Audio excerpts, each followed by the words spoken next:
up, Taiwan? I'm Liao with news from here in Taiwan and around the world. An aging society and a dangerously low birth rate. Taiwan's facing a double burden when it comes to its population. Private universities are especially hard hit, shutting down whole programs because there just aren't enough students to fill them. Joyce Zeng reports. 了解男女的特质差异是你要谈恋爱的基本知识。 Fighting to pass down her knowledge of literature before her program gets cut. Dai Hua-Xun is a professor at a private university with Taiwan's very first Taiwanese literature department. After 26 years, the program is struggling to stay open. 我们却没有办法好好把我们的专业发挥在或者说培育下一代，因为少子化，我必须被迫选择离开我自己很爱的这个职业。 Taiwan has one of the lowest birth rates in the world, thinning out the country's talent pool. That's been particularly hard for private universities, which traditionally outnumber public ones in Taiwan. More of them have had to stop teaching certain courses to focus on degrees with better job prospects. Several institutions have had to shut down completely, failing to enroll enough students. This year, a record 4 private schools are set to suspend all classes. 这是我们私人兴学的过程中，因为政府没有承担责任，然后叫私人自己兴学，透过学费办学的一个社会结果了。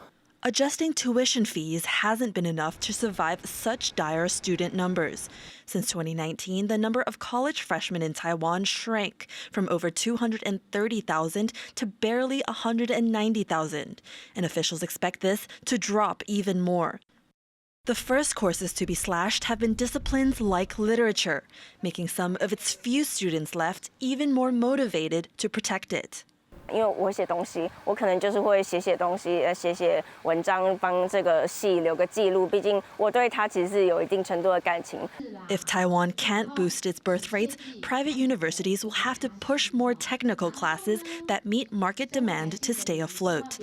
And so cultural courses like Dai's will keep struggling to survive, a blow to Taiwan's cultural heritage and the people who've dedicated their lives to keeping it alive.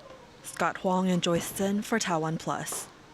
President Tsai has met with a former U.S. Undersecretary of State in Taipei. Keith Croc is in Taiwan with a delegation from the U.S.-Taiwan Business Council.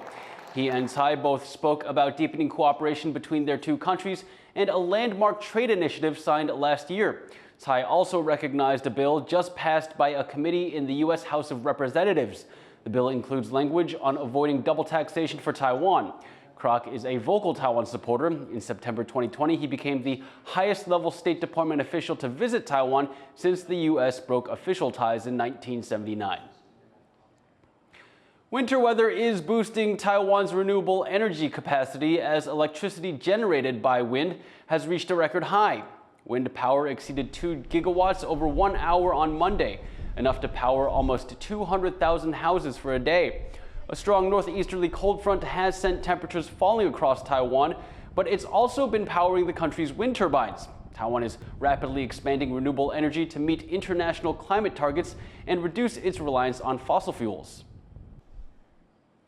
Meanwhile, China's government has just announced new environmental measures which would see the country accelerate its own rollout of renewable energy. We spoke to Larry Molavirta, head analyst at the Center for Research on Energy and Clean Air. China's just released a new policy document called Opinions on Comprehensively Promoting the Construction of a Beautiful China.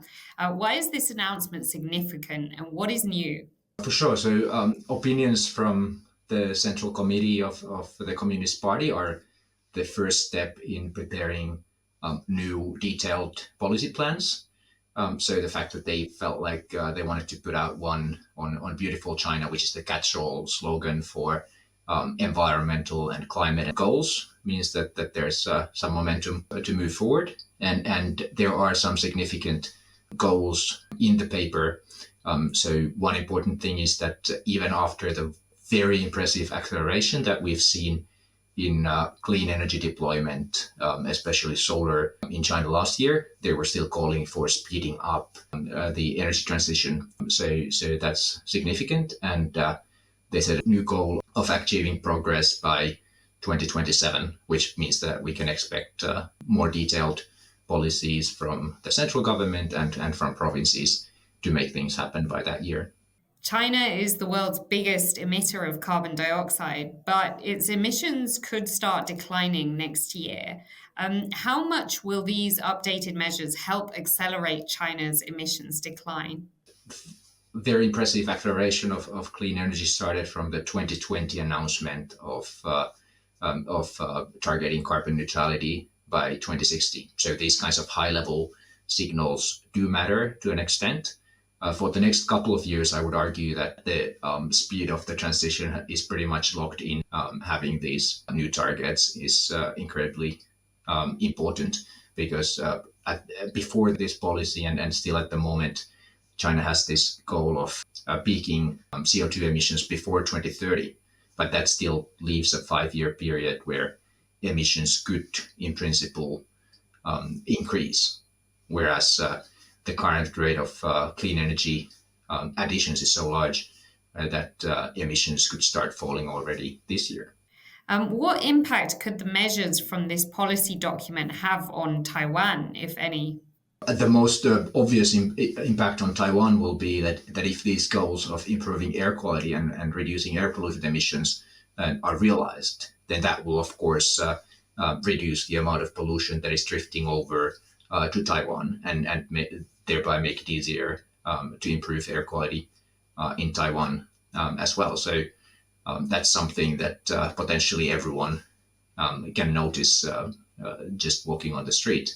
The other implication is that China's obviously pursuing a very ambitious industrial policy on around clean energy and clean energy manufacturing, and that means strong competition for all other countries and economies that have manufacturing in these areas. But on the other hand, the very high share that China has in these technologies like solar and batteries is making other countries vary of that dependence. So that could mean opportunities for suppliers outside of China to cater to those markets. So it could go either way.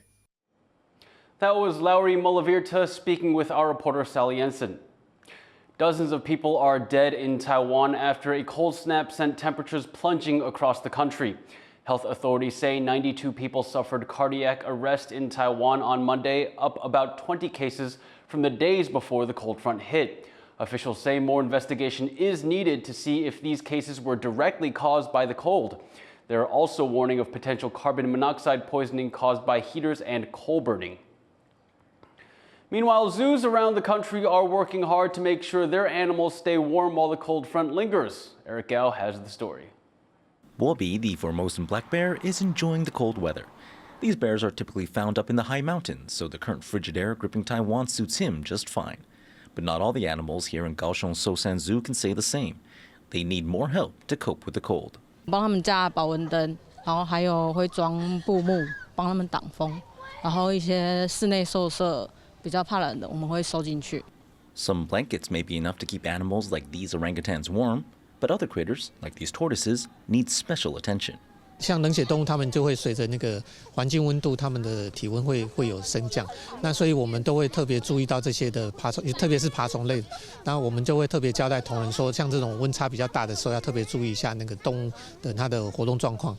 Animals in this park in eastern Hualien County are getting the same precautions, with capybaras, sloths, and tortoises soaking up heat from lamps. Despite the cold weather, people are still coming out to see the animals, and the caretakers are making sure they're all comfortable enough to give the visitors a warm welcome. Howard Zhang and Eric Gao for TaiwanPlus. Thank you for watching What's Up Taiwan. You can visit the TaiwanPlus website or follow our social media for more stories from Taiwan and around the world. Finally, check out this natural ice rink in Ontario, Canada. It's the world's largest and has opened again for the first time in 2 years. I'm Liao. Take care, and I'll see you next time.